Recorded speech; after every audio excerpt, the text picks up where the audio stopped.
Hey there everybody, this is Lee, and in this video we're going to turn a basic dust collector into a not so basic dust collector. The basic dust collector takes on debris in the impeller housing and sounds like shrapnel tearing through it. The basic dust collector gets clogged due to stuff piling up against the grate on the intake. The basic dust collector does not filter your shop air very well. It recirculates countless microscopic particles that make you cough a lot. The basic dust collector is a little bit of a pain to empty, and you have to fumble around with that plastic bag, which is also a pain to reattach and get the band clamped onto it without it just all coming undone and driving you crazy.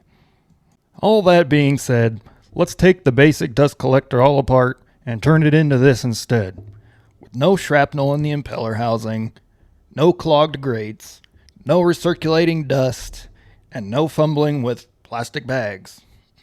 Unfortunately, I did not begin to video record until partway through this build. There's a set of plans on Etsy that helped me with the idea. To get you caught up to where the video of this project begins, I built the main structure out of 3/4 inch plywood for everything but the back. The back is 1/2 inch plywood. I recycled the swivel casters from the basic unit for reuse on the not so basic unit. Here's a photo of the top of the unit. Here's a photo of the top of the unit, but closer, and this is where our video recording will begin. This ring is where the impeller housing will sit against, and we're preparing it to place a gasket. The video is all shaky because I had a mini tripod on the top of the unit while I was sanding it, and that made everything shake. We are now going to clean the gasket surface with some alcohol. Prepping this surface with alcohol will remove any dust or other contaminants that would prevent the self-adhesive gasket from sticking. The first gasket that I'm going to try here is this Frost King camper mounting tape. With the paper backing still on the camper mounting tape, I was not able to manipulate it in the way that I wanted to. I was able to remove the paper backing and manipulate it more successfully upon another usage attempt later in the video. My plan B for sealing this ring was this Frost King premium rubber self-stick weather seal. It was 5/16 wide by 1/4 inch thick. This stuff is incredibly easy to work with, and I made 2 laps around the ring. A good sharp razor blade makes quick work of cutting this material. The inner lap of this seal goes on the same way as the outer lap.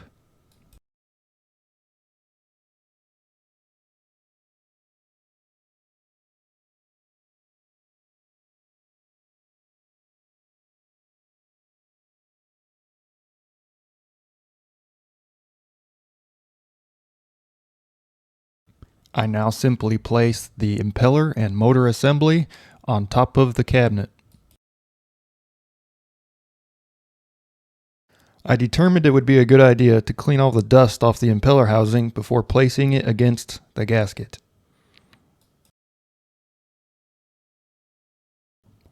Old white t-shirts make fantastic rags. This becomes a little awkward when the cabinet starts rolling away on the swivel casters. Be sure to watch out for that.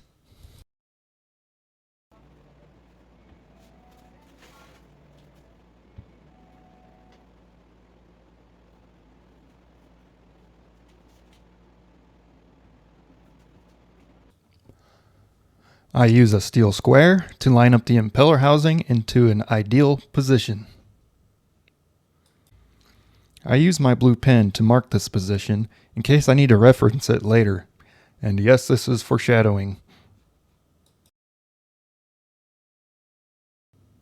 We will need a mounting block to help secure the impeller housing into position. Here we're going to measure for that. One of these housing feet is bent out of whack. We'll go ahead and use a channel lock pliers and a t-shirt to get that fixed. The t-shirt helps preserve the paint on that foot, even though the paint on the rest of the housing is not perfect. We'll go ahead and preserve it where we can.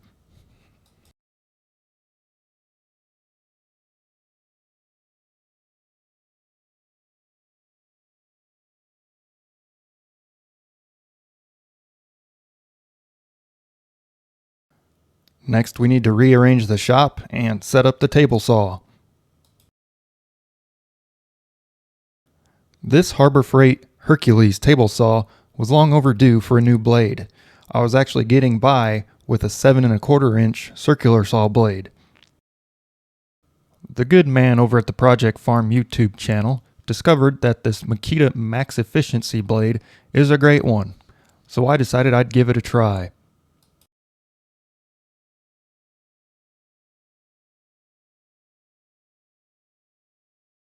Now let's get this mounting block cut to size.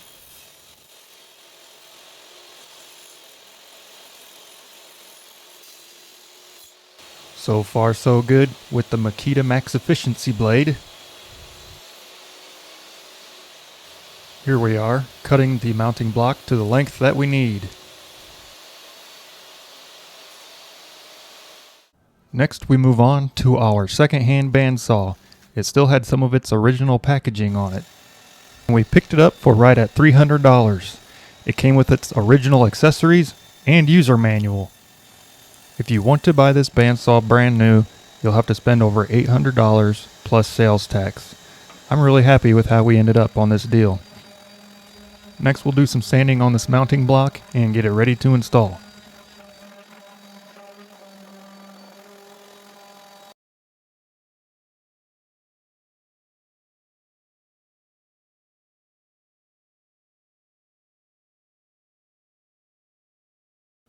Look at this mounting block just slide right into place. It's almost like it was made just for this application.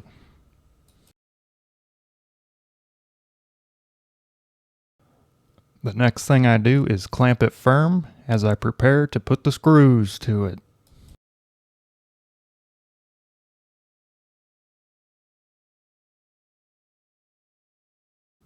I take the steel square to this assembly just to make sure nothing is crazy wonky.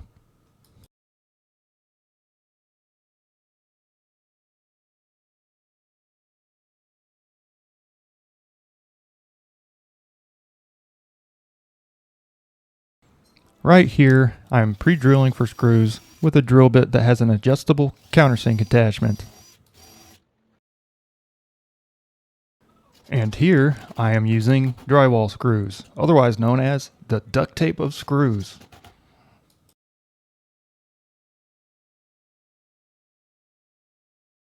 Now, I am marking exactly where I need to drill through for lag bolts.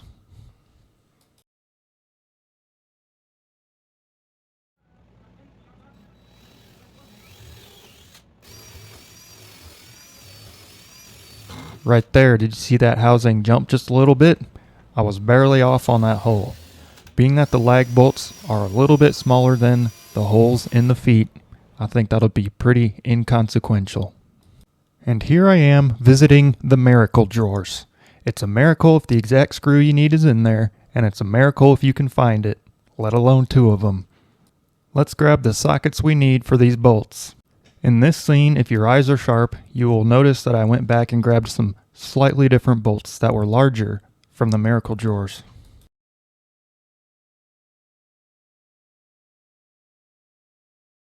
Let's sit down for a break before we transition to the next thing. There's always a putty cat. Right here we are finding center and marking a circle for a cutout directly above where our new air filter will be mounted below.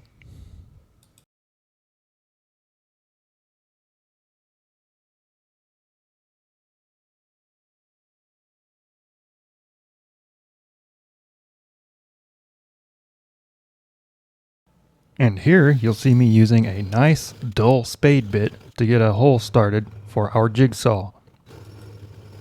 I drilled from the top and the bottom of this plywood to help prevent blowouts. I've opted to wear a respirator as this jigsaw blows dust right in your face.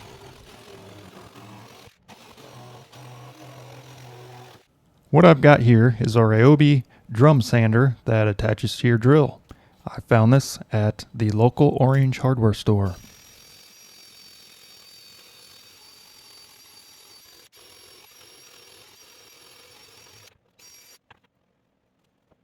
Let's visit the tool chest again to grab what we need to modify our ductwork. What we're going to do here is cut some pedals into our 5-inch elbow that are going to help us get it mounted.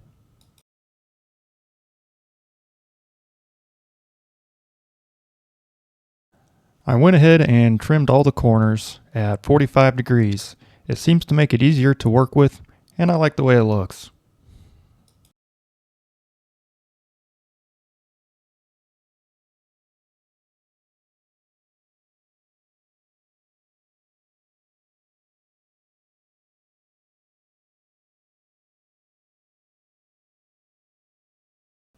Look at this thing slide right into place. Is that not satisfying? Now let's put the benefit of those pedals to use.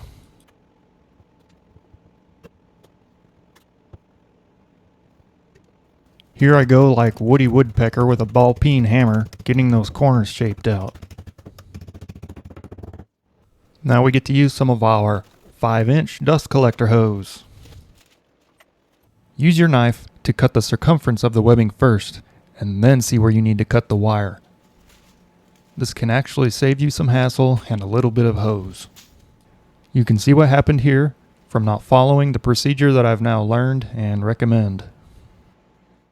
Now we can get our outlet ductwork all connected.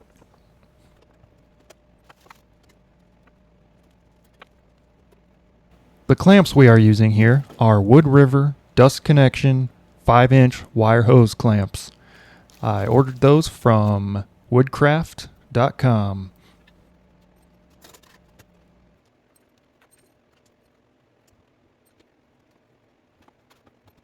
I gently used my impact driver on these clamps just enough to take the slack out. You don't want to go nuts with it. I came back and snugged these clamps by hand.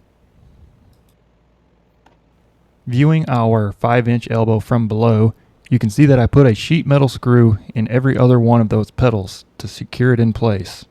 That's definitely not going anywhere. Remember the foreshadowing from earlier about having to remove the impeller housing from the cabinet? Here we are. I cleaned it off with alcohol to prepare it for a 6-inch piece of self-adhesive ductwork that I forgot to put on earlier.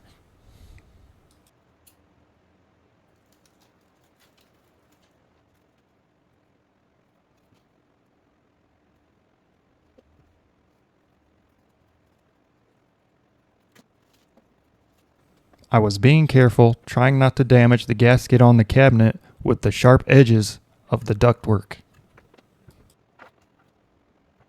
Now we get to start working with the Super Dust Deputy Cyclone. This piece I made out of 3/4-inch plywood. You can see I've marked the holes for attaching the Super Dust Deputy Cyclone. I applied self-adhesive weather seal to the collection bin. Rest assured, I prepped the collection bin gasket surface with alcohol. And there you just saw me prep the Cyclone gasket surface with alcohol. I decided not to use the gasket material that came with the Dust Deputy Cyclone. I liked the idea of this nice wide camper mounting tape. This time I got the paper backing out of the way and was easily able to manipulate and install this camper mounting tape.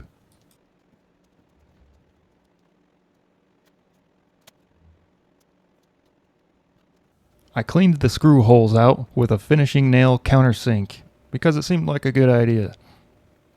This could possibly save the screws from catching the gasket material and tearing it up. To attach our Super Dust Deputy to our plywood lid, we're going to use these Tex number 12 by 1 inch self-tapping screws, which definitely were not designed for this, but they worked amazing. I pre-installed each screw so that they would go in super easy later.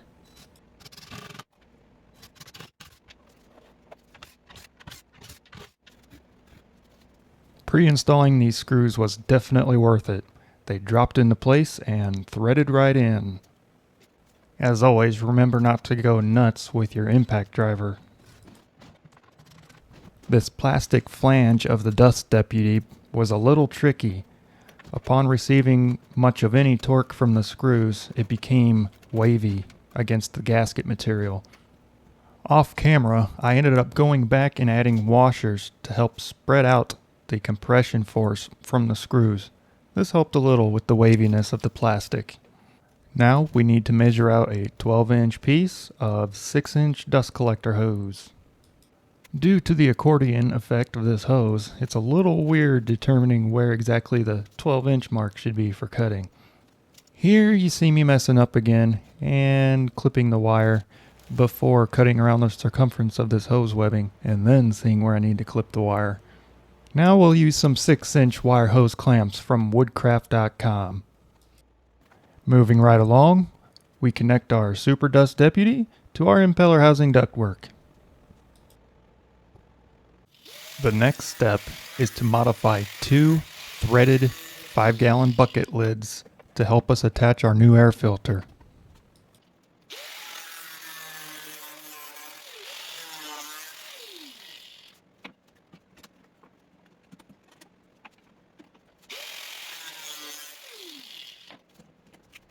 This new air filter came with 6 of these modified hose clamps. You will need 9 modified hose clamps to do this project. Here in the video, you are looking at what will be the bottom of the new air filter, which only has to hold a plastic 5-gallon bucket below it.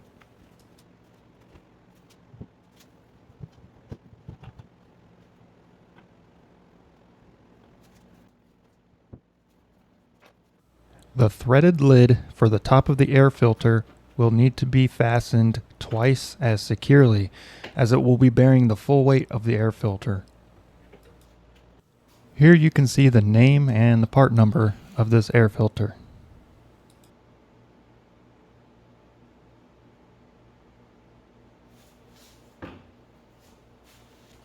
I'm going to go ahead and clean this with some alcohol in preparation for some self-adhesive gasket material.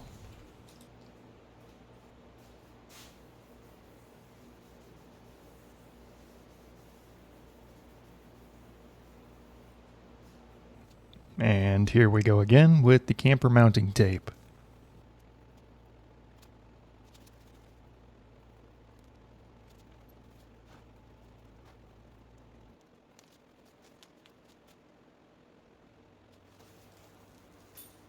I successfully messed that up a little bit, but it'll be okay.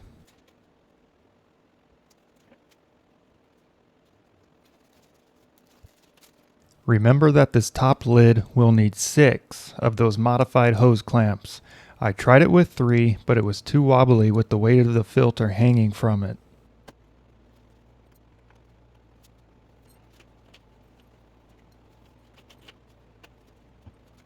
Here we will drill and countersink for screws in the outer portion of our threaded lid. 4 screws is sufficient for this job. Be sure to use flush-fitting bugle head screws when installing the outer portion of this threaded lid to the cabinet. As you can see, my first attempt was with panhead screws, and they got in the way of this lid screwing together and making a good seal.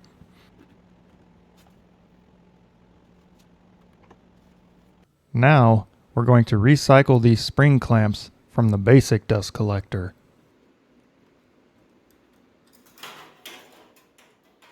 Time to drill out some rivets. Be sure to wear your eye protection.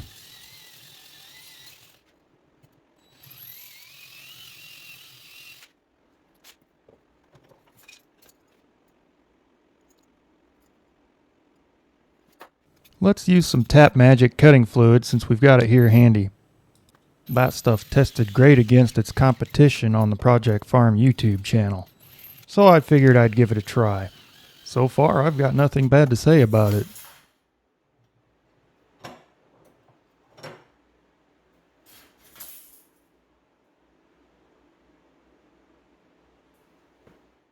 Off camera, I fashioned some standoff blocks to get these clamps to align the way that I wanted them to.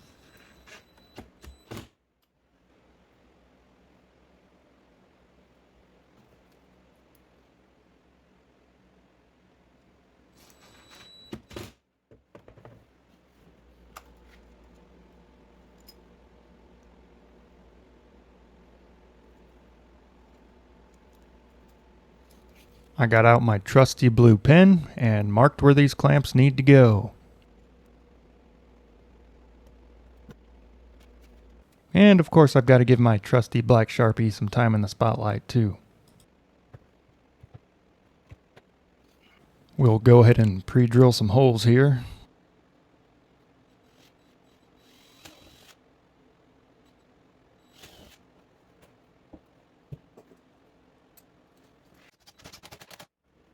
Here you see another application of those great number 12 by 1 inch self-tapping Tech screws. Hey, it works.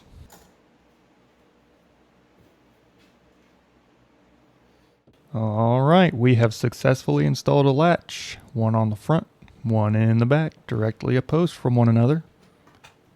Should work pretty good. We are very close to being able to fire this thing up and try it out. Here we are installing a 5-inch hose on the intake of our Super Dust Deputy Cyclone.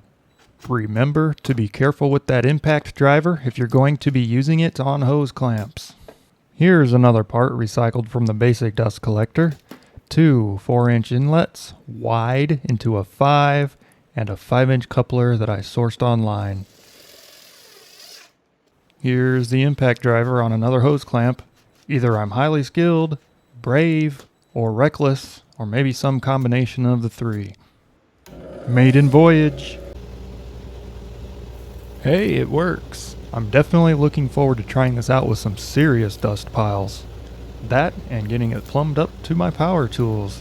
I better keep the cat away from this thing. If you liked this video, please like and subscribe. There will be more on the way.